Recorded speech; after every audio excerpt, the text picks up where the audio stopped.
What's up, guys? This is Rick and you are watching The Pumpkin Patch. So, for those of you who are subscribers, fans, whatever, you may have noticed that I haven't posted any content in a very long time. Just been busy. Haven't really had the time to, really sit down and listen to some music and really review it. But I am here now because quarantine. I was asked to do a review of Horror Punk USA's Quarantine Compilation Volume 1. I took on way too much work and was going to do the entire series because there are 4 volumes, and I'm like, yeah, you know what, that would be cool, I could totally do that, but I decided that it might be easier to just break it up into parts. To be honest, there's so many songs on it, I didn't even know how to start it. But I'm going to attempt to do the first one, at least in some way. We'll get to that in a second. Before I get into the review, I want to shout out the homie Mikey in the Lyco Tones and their EP or 2-song single that they released. Creepshow, which is fucking awesome. You guys should definitely check that out. I will have a link in the bio. Another EP that you guys should check out, it might be an album actually, is by a band from Ventura called Detoxy. It's like more of a death rock, dark 80s band, and it's fucking killer. Definitely something I've been listening to on repeat since it came out. With that being said, the other piece I wanted to remind you guys is that my band, The Writhers, is currently selling t-shirts.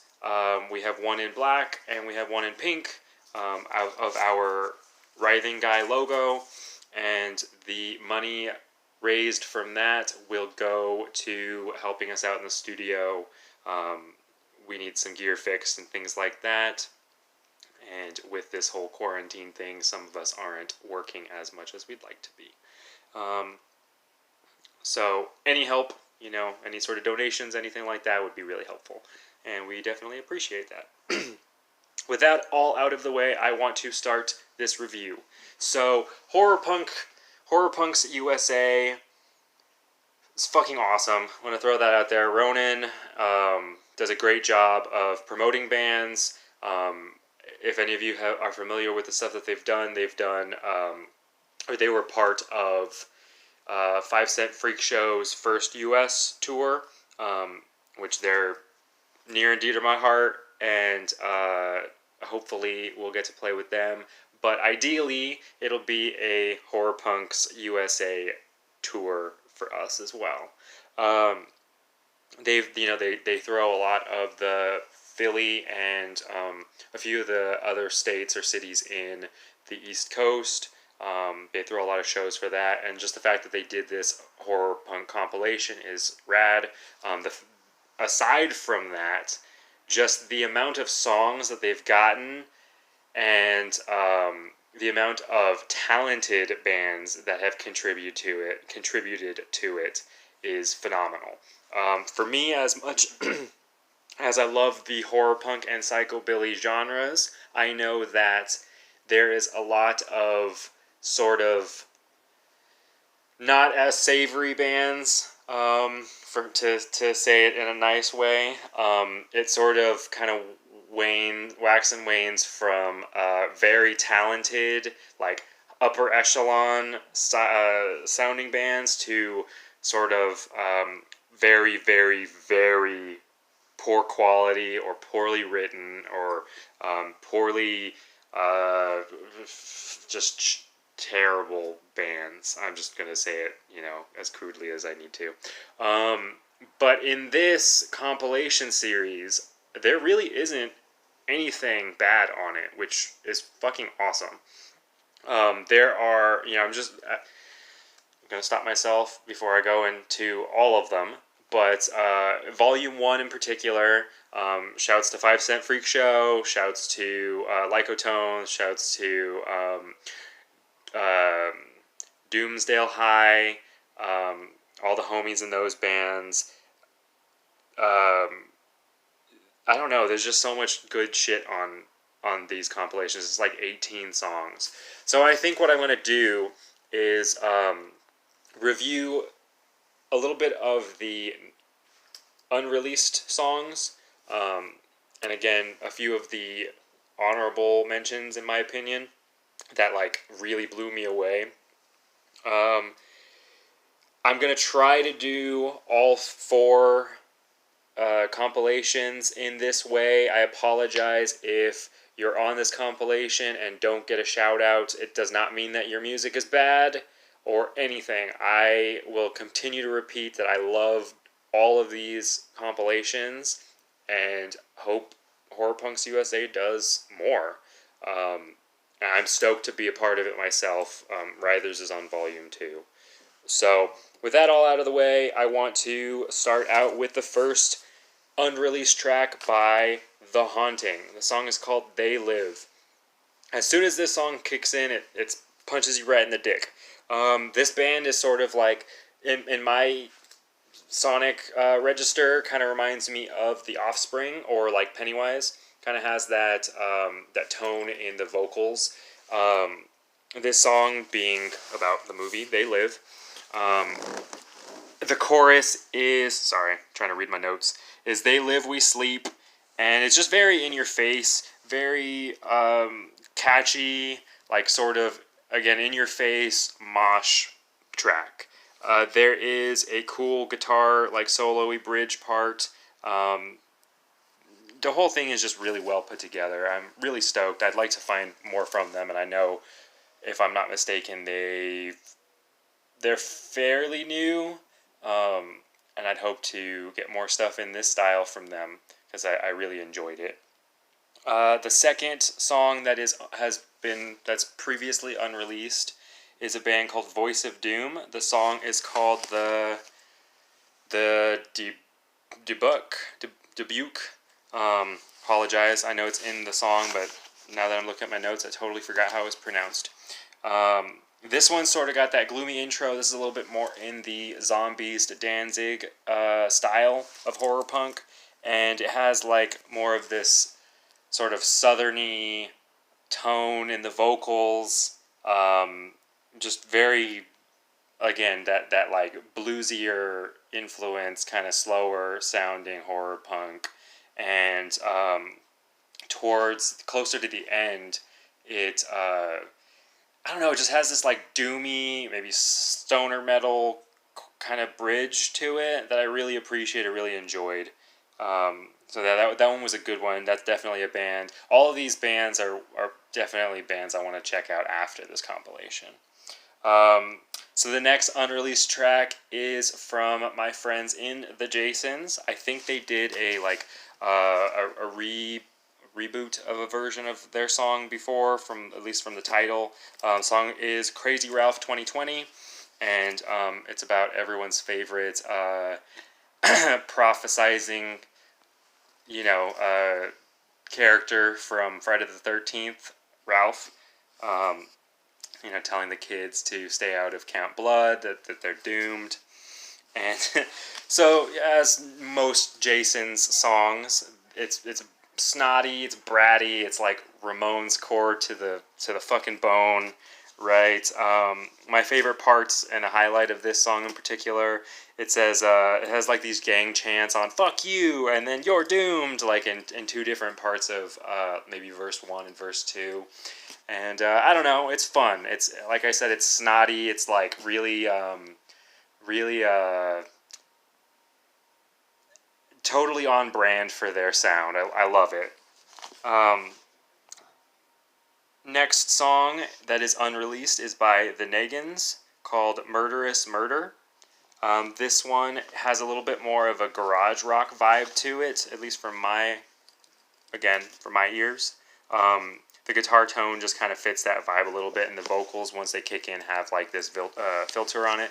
Kind of reminds me of some like garagey stuff. The cool part about this song is there is a sort of call and response drum bass bridge So it'll be like, drums going crazy, and then the bass will do something. Go back to the drums, go back to the bass. I think it does it for like 6 measures, and then there's like a pretty solid guitar solo afterwards, and then it goes back into the chorus. So that was fun.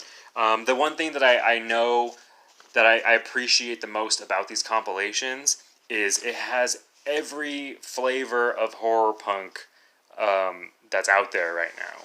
There's, like I just said, this is more garagey. There's like real pop punk Ramonesy stuff. There's some boo-wop in there. There's the Danzig-y style. It's just a really eclectic mix of our community. I think that's rad. I think no 2 songs sound the same on these compilations. After the Nagins, the next unreleased track, I think it's the final unreleased track on this album, or on this volume. Dicky Devil and the Deviants. The song is called Creature's Pet. This one's got more of a psychobilly flair to it. The way that I heard it first, the vocals kind of sound like Paul Stanley from Kiss if he was in a psychobilly band. So that could be an insult to some people, but to me that's awesome, because Kiss Army forever. But it really stood out to me in that way as far as vocals. This one's pretty true to like that psychobilly sound. Pretty simple, repetitive, but it's a lot of fun.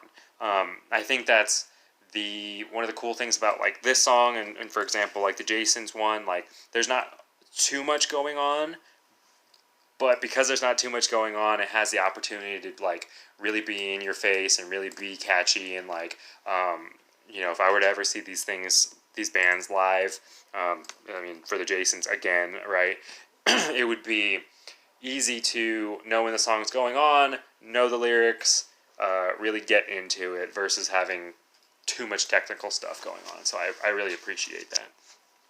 So on to, like I said, those were all of the unreleased tracks on this volume. On to the honorable mentions. I really want to shout out Robbie Bloodshed for Red Ice. Holy shit, man. You're a talented motherfucker. The only way I can describe his sound is if Wave 2 horror punk bands, got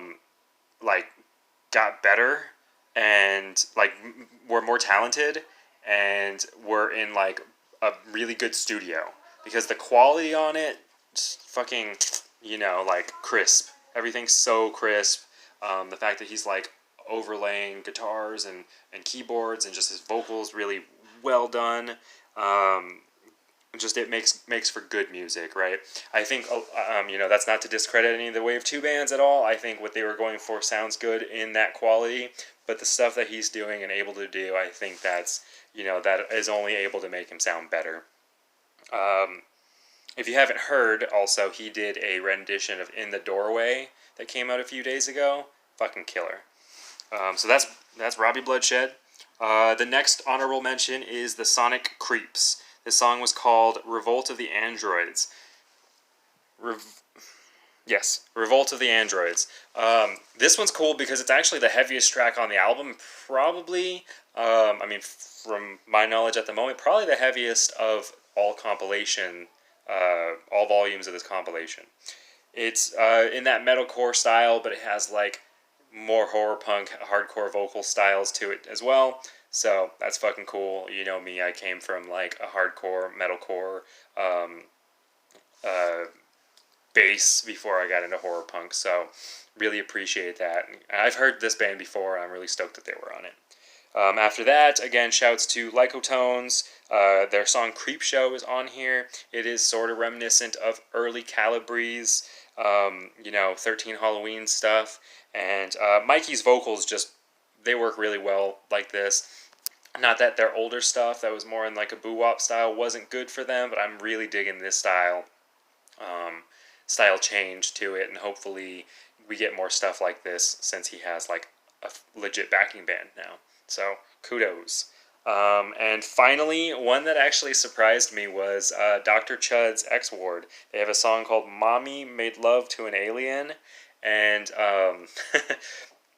I saw the name and I'm like, oh god, like this is gonna be so campy and so silly, which I like, but like I assumed it was gonna be on like the negative again towards the the real far end of like kind of like not wanting to listen to it more than I'm definitely gonna be jamming this song again. It's kind of similar to like the Jason stuff where it's like real bratty, but it's like real super fun and like in that doo-wop style of horror punk, and it's just it's a good song. It's I don't know. I really enjoy it. So with that being said, that is all the honorable mentions and the unreleased tracks on this volume. Again, there's way more bands on it than I even mentioned, but every single song on it is a banger. I'm just a little too lazy to review all of them. I don't think I have the mental capacity to do all of that right now. But I appreciate all you guys for watching. Stick around for the review of Volume 2. I don't know when the fuck that's going to happen, but it'll happen at some point. Again, check out those EPs that I listed in the front. They will be linked below. Please pick up a t-shirt from the Writhers if you can. I know times are tough right now. Everyone's fighting each other for toilet paper. But if you have the opportunity, maybe you can use a t-shirt for toilet paper if you need to. This is Rick Retreat, and you have been watching The Pumpkin Patch. I appreciate all of you guys. Be safe.